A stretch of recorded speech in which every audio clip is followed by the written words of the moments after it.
The man accused of killing a Toronto police officer is continuing his testimony today. Let's bring in our Erica Natividad joining us from the University Courthouse, where Umar Zameer has provided some very gripping testimony. Erica, what can you tell us?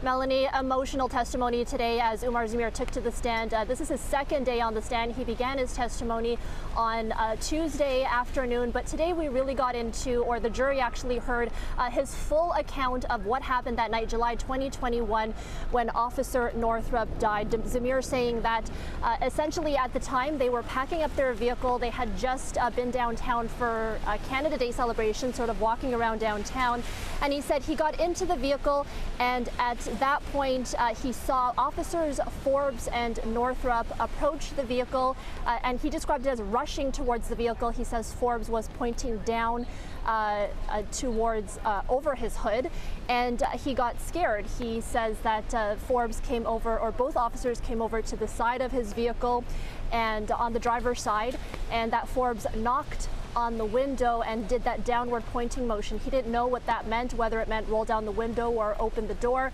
but he didn't know that they were police officers. He said he didn't see a badge, he didn't hear them say police. He said he locked his vehicle at that point, and when he locked his vehicle, he told the jury that the officers began banging on the car, and he was with his pregnant wife at the time and his 2-year-old son who was in the back seat. And he says that when the officers started banging, his son began crying and saying Baba, Baba, meaning father or dad, and he wanted to get out of there. So he said he tried to move forward. When he moved forward, there was what we learned is an unmarked police van blocking his way. And he said at that point he felt like it wasn't just two people now, that it was a gang. He couldn't see who was inside that vehicle. The windows were tinted. And he said that his wife was shaking, hyperventilating. He was actually worried that she might go into labor. She was 8 months pregnant at the time. And he said his son was crying. So he turned, put his hand on his son's knees and reversed out of there. Once he reversed, he said that, or he told the jury that the banging stopped. And so he thought that he left those two officers, he didn't know that they were officers, those two people by the van, and when he looked forward and drove ahead, he said he did not see anything. And that's a crucial point, Melanie, because that's been one of the focal points of this trial is, did Zamir see anyone or anything when he drove forward? And he says he did not. So that's how he described the account of what happened. During the takedown, 2 officers ended up taking him out of the vehicle, and he says he didn't know that any of them were police until one of those officers, one of the arresting officers, put on a vest, a police vest that says police on the front.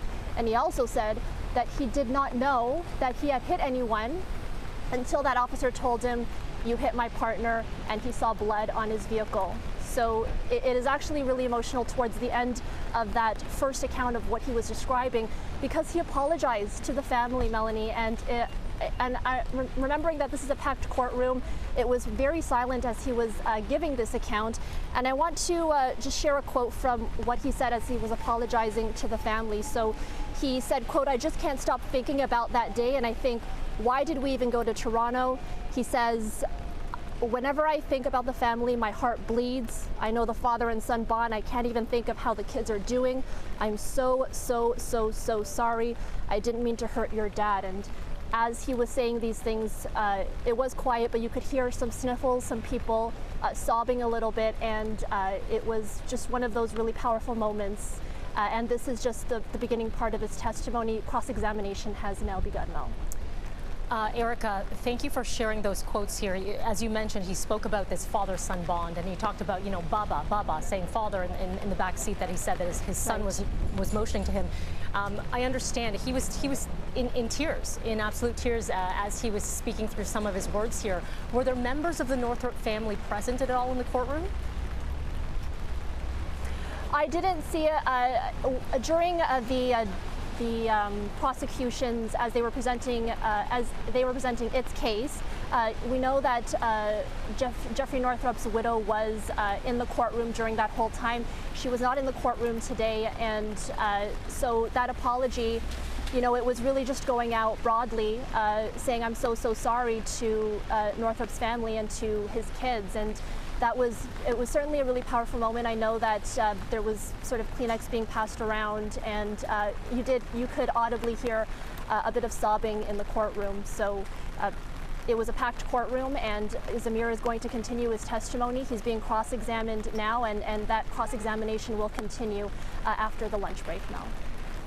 Erica Natividad for us outside of the University Courthouse. Appreciate the update as you continue to follow this case. Thank you so much.